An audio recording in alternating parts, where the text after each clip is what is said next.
دنیا کو خریدنا بیوقوف لوگوں کی تجارت ہے۔ دوزخ بلا شبہ ان لوگوں کا مقام ہے جو نیک کاموں میں کوتاہی کرتے ہیں۔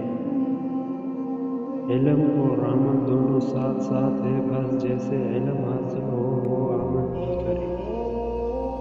بے انداز مال بھی اگر اسراف اور فضول خرچی سے استعمال کیا جائے تو تھوڑا اور ناکافی ہوتا ہے۔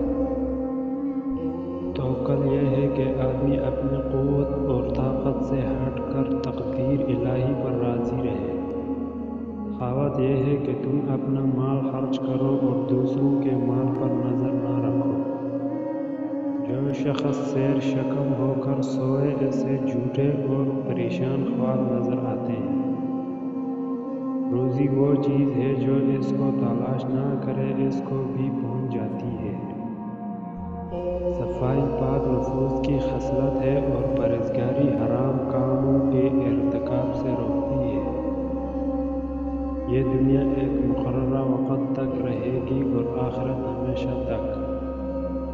خواہش پرستی ایک پوشیدہ مگر مہلک بیماری ہے۔ عقل جیسے نصیب ہو اس کے واسطے زینت اور علم جو اس پر عمل کرے اس کے لیے ہدایت۔ عقل جہان میں نہایت پیارا دوست ہوتا ہے۔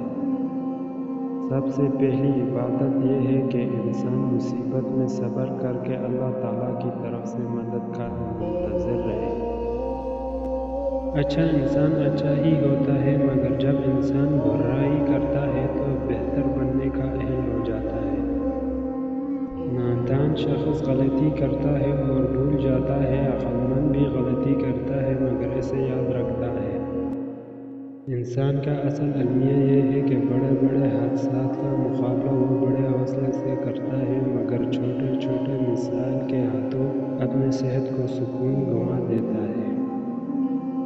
علم مال اور دولت جمع کرنے سے بہتر ہے کیونکہ علم تیرا محافظ ہے اور مال و دولت کی تمہیں خود حفاظت کرنی پڑتی ہے۔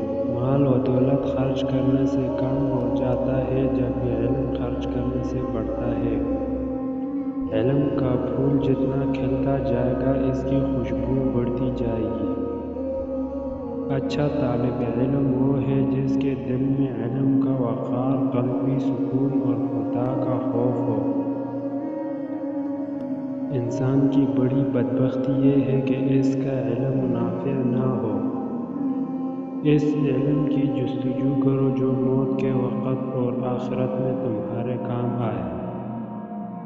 اتنا کھاؤ جتنا ہضم کر سکو، اتنا پڑھو جتنا جذب کر سکو۔ جو شخص تعلیم کی مصیبت نہیں جھیلتا اسے ہمیشہ ذلت جھیلنا پڑتی ہے۔ علم کی جستجو جس رنگ میں بھی کی جائے عبادت ہی کی ایک شکل ہے۔ علم ایک شفیق ماں کی طرح تمہارا محافظ ہے۔